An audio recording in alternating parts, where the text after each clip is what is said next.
Halo sahabat rumah belajar dimanapun berada. Mau tahu kenapa kita harus belajar teorema Pitagoras? Lalu apa kegunaannya? Dan bagaimana pembuktiannya? Yuk belajar bersama dengan saya, Hieronymus Lado, guru matematika dari SMP Negeri 2 Lubatukan.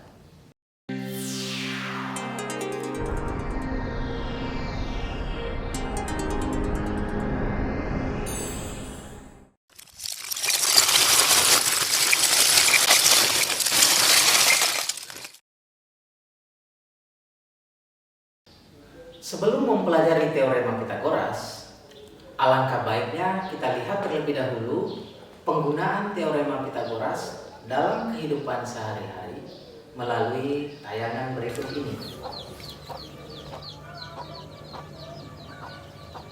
Bawa sedikit. Oke, patok.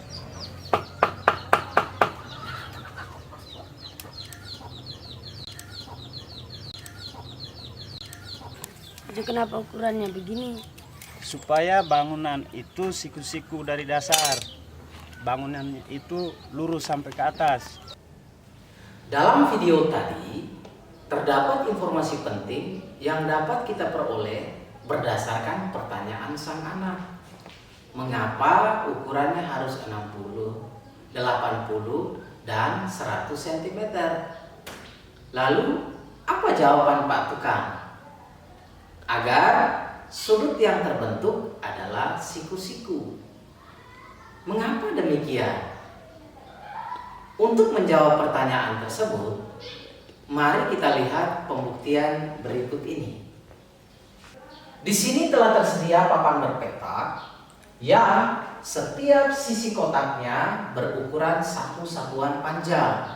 Nah, misalnya saya gambar sebuah segitiga siku-siku yang panjang sisi alasnya 3 satuan, sisi tegaknya 4 satuan, tapi panjang sisi miring atau dikenal dengan istilah hipotenusa belum bisa kita ketahui panjangnya. Lalu, bagaimana cara mengetahuinya? Mari terlebih dahulu kita buat sebuah persegi yang panjang sisinya sesuai dengan panjang sisi alas segitiga. Kemudian kita buat persegi yang lain yang panjang sisinya sesuai dengan panjang sisi tegak segitiga. Dan yang terakhir, kita buat lagi sebuah persegi yang panjang sisinya sesuai dengan panjang sisi miring segitiga. Mari kita isi hingga memenuhi persegi pada sisi tegak segitiga dengan satu satuan persegi kecil yang berwarna kuning. Kemudian satu satuan persegi kecil berwarna merah ke dalam persegi yang berada pada sisi alas. Ternyata terdapat 16 satuan persegi yang dapat memenuhi persegi yang berada pada sisi tegak segitiga. Sedangkan persegi pada sisi alas segitiga dapat dipenuhi dengan 9 satuan persegi. Lalu, bagaimana dengan persegi yang berada pada sisi miring segitiga? Mari kita pindahkan satu satuan persegi-persegi kecil ini ke dalam persegi besar yang ada pada sisi miring.